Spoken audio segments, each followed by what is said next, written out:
What's up guys? So in this video I'm going to be showing you how you can build a $650 computer, used and brand new parts depending on what you want and what your preferences are. So let's get right into it. So these are all the parts we'll be using for this build, and I'm going to go over each one quickly and how much I paid for each one. So I'll be showing the GPU I chose for this build, and it is an RTX 3060 Ti Asus TUF. So it's pretty dirty. I paid $215 on eBay for it. It's still got protective film all over it, so we're gonna take it off and spray paint it white so that way we can have an all white build for this PC. So the CPU I went with was a Ryzen 5 5500 for $80 on Amazon. It's the same price on eBay, but it comes with a stock cooler so you can spray paint it white for this build. And for the RAM, we went with this 32GB kit on Amazon for 40 bucks. It was pretty cheap. You could get it used on eBay as well, but we went with this one since it was on Amazon, brand new, and it matches with the all-white build we're planning. So for storage, I went with the 1TB SATA SSD just because it was only $50 and it's 1TB. It's not too much of a difference compared to NVMe speeds, but it's pretty decent. For the motherboard, I went with the refurbished Asus Prime B550 Plus. And the reason I went with it was because this case I have is ATX, but also it just has so many ports for the PCIe and 4 RAM slots. The power supply I got was a 700 watt Thermaltake 80 plus gold rated PSU, and the reason I got it was I got it on eBay for around $40, but you can also get some new ones on Amazon for the same price, but not gold rated.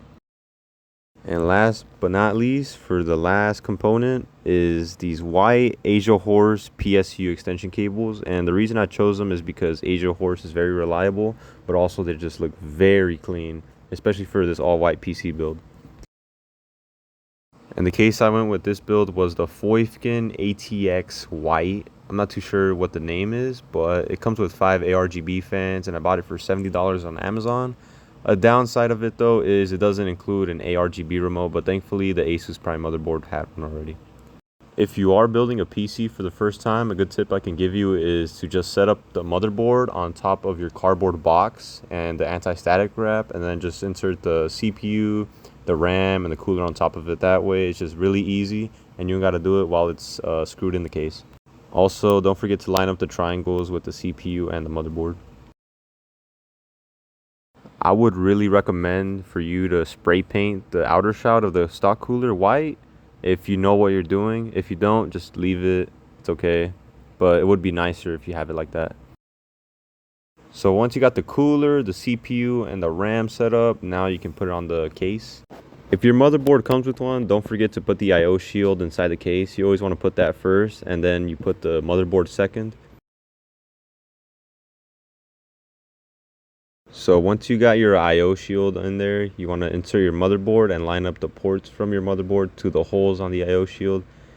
And you just want to shove it in there, not too hard, but I was struggling a bit since some cables were in the way, but I moved them gently, and then just place it down, no need to rush, and then you just like kind of want to shove it in there.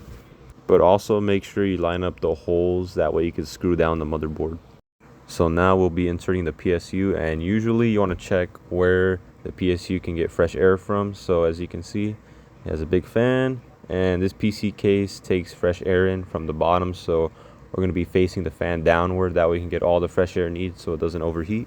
But I really would recommend that before you do this, you get all your front IO panel connectors connected and stuff like that, because there are some holes or gaps above the PSU which you can like run the cables through, and unfortunately I forgot about that, so I was just too focused on the PSU, but usually you want to do that first. This case thankfully has 2 areas where you can store SSDs, so I'm just going to be taking one out and then put the SSD on there.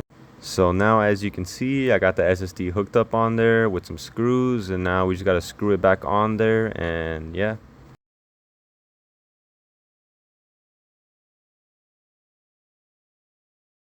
Unfortunately, I did forget to record the rest of me building it. However, in a future budget video, I will show you how to build it in depth, hopefully. So yeah. So the total build cost is around 665, so right around the 650 mark. If you do want to save a bit of money, you can go with the micro ATX case and motherboard. So I did run Unigen Heaven on it, and we got a whopping 280 FPS on the normal preset on high quality, and it's really good, especially for the price.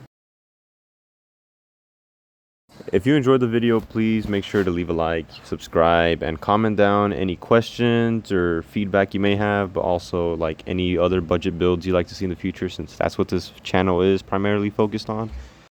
And I'll see you guys in the next video. Have a nice day.